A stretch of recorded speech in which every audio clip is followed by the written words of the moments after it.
예, 다시 정치권 소식으로 한번 가보겠습니다. 이준석 대표 얘기인데요.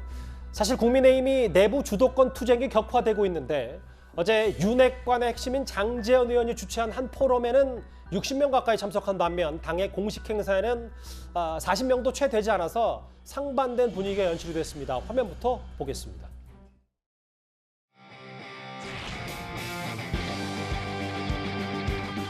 여야가 함께 머리를 맞대는 좋은 포럼으로 나아갈 수 있기를 진심으로 바라겠습니다. 지금 참석 인원이 오전에 했던 김종인 전 비대위원장 초청 강연회보다도 더 적습니다. 김기현 전 원내대표가 했던 아침 모임보다도 더 적습니다.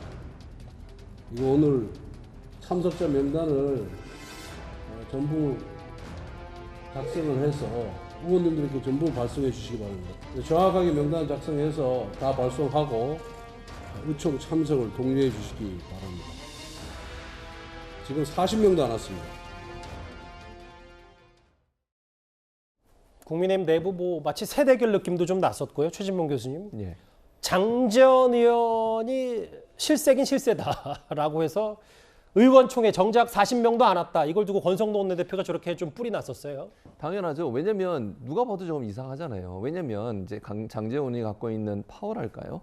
현 정부에 가까운 점, 윤석열 정부에 가까운 점들이 극명하게 드러나는 모습이라고 볼 수 있죠. 뭐 정치인들이 가장 권력의 금방 향배를 파악할 수 있지 않겠어요? 의원 60명이나 되는 분들이 저 모임에, 그것도 저건 당 공식 행사도 아니었고 그야말로 개파 모임이라 할 수 있는 공부 모임에서 만든 건데 그 포럼에 저렇게 많은 사람이 갔다. 그만큼 권력의 중심이 장제원 의원 쪽에 있다라고 하는 부분들을 의원들도 인식하고 있는 거죠. 그래서 본인의 공천 문제, 이런 문제 연관해서 그런 행동을 볼 수 있는데, 문제는 뭐냐면 그렇게 되면 당에 그러면 이준석 대표와의 관계가 연관될 수밖에 없어요. 그러니까 당대표가 참석하는 정책의원 총회 같은 경우에 40명 왔다고 하는 거 아닙니까? 그러니까 그만큼 힘의 균형이 장제원 의원 쪽에 확 실리고 있는 상황이기 때문에 대표로서 이준석 대표의 영향력은 점점점 축소되는 그런 상황까지 가고 있는 상황이 아닌가, 그렇게 분석할 수 있을 것 같습니다. 예. 근데 오늘 장제원 의원과 이준석 대표의 중간에 어떤 이슈 하나가 난데없이 터졌는데요. 방송 패널과 관련된 얘기인데 글쎄 오늘 오후에 갑자기 보도가 불거졌습니다. 다음 화면을 좀 보실까요? 방송 패널로 잘 알려진 장성철 교수가 네.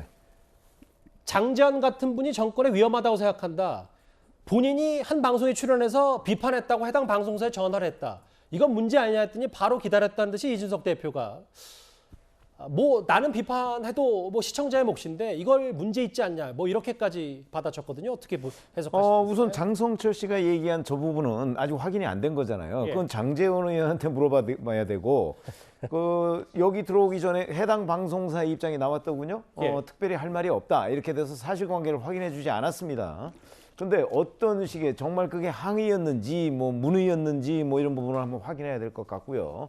만약에 그게 장성철 씨가 얘기한 대로 장성철 씨 본인의 경험이 아니지 않습니까? 본인이 얘기한 데 대해서 장제원 의원이 방송사에 그랬다더라 하는 얘기니까 본인도 아마 장제원 의원한테 직접 듣지는 않았을 거고 방송사 누구한테 들었을 가능성이 있는데 예. 그 사실관계 우선 확인해 봐야 되고, 그럴 경우에 이제 장제원 의원이 본인에 대해서 이런저런 불만 글쎄요, 그게 구체적으로 그게 압력인지 그걸 한번 좀 따져봐야 될 부분이 있다, 이렇게 생각합니다. 요새 방송사들 그런 압력 받나요? 또 받는다고 해서 안 받죠? 예. 받는다고 해서 장제원 의원이 아무리 실세라고 해도 그걸 그대로 반영하는 방송사도 별로 많지 않을 것이고 하여튼 사실관계를 좀 짚어볼 필요가 있다고 생각합니다. 정확히 방송국에 전화를 해서 장제원 의원이 어떤 말을 했는지가 중요하다. 그거 제기와 중요하죠. 항의는 주관적 표현일 수 있으니까 그 말씀하시는 거죠? 그런 거죠. 예. 저는 장제원 의원이요, 행동 자체는 잘못됐다고 봅니다.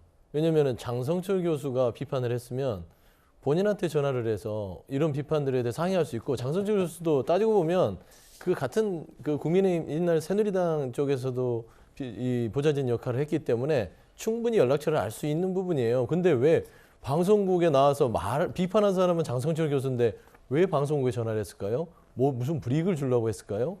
설사 항의 내용이 어떤 게 됐다 하더라도 예. 정말 지금 아까 좀 전에 봤잖아요. 장재원 의원이 윤핵관의 실세라고 해서 60명이 다 모입니다. 어마어마한 이제 실세로서 등극하신 분이 갑자기 방송국이 흔들리지는 않겠지만 전화해서 장성철 교수라는 분이 굉장히 조금 태도가 그렇지 않습니까? 라고 한마디만 하더라도 그게 어떤 영향을 미칠 수 있다. 그거는 적절치 않은 행동이었다. 예. 하려면 장성철 교수한테 직접 연락을 뭐 정치권 같은 그룹이니까 전화하시는 게 낫죠. 장성철 교수가요. 일단 말하자면 주장입니다. 이거는 장성철 교수 그렇죠. 주장. 이제 보수 쪽의 입장들을 많이 이제 대변했던 분인데 굳이 그러다가 좀 뭐 비판을 한다고 해서 그걸 못 받아들인다? 그건 조금 잘못된 태도 같습니다. 저희가 예. 이 이슈를 한번 다시 짚어본 이유는 이준석 대표가 바로 또 참전을 해서 나는 누구를 비판하더라도 편하게 말씀하시라 이렇게 얘기했기 때문에 이준석 대표와 장제원 의원 간 여러 설전이 뭐 끊이지를 않는 것 같아요.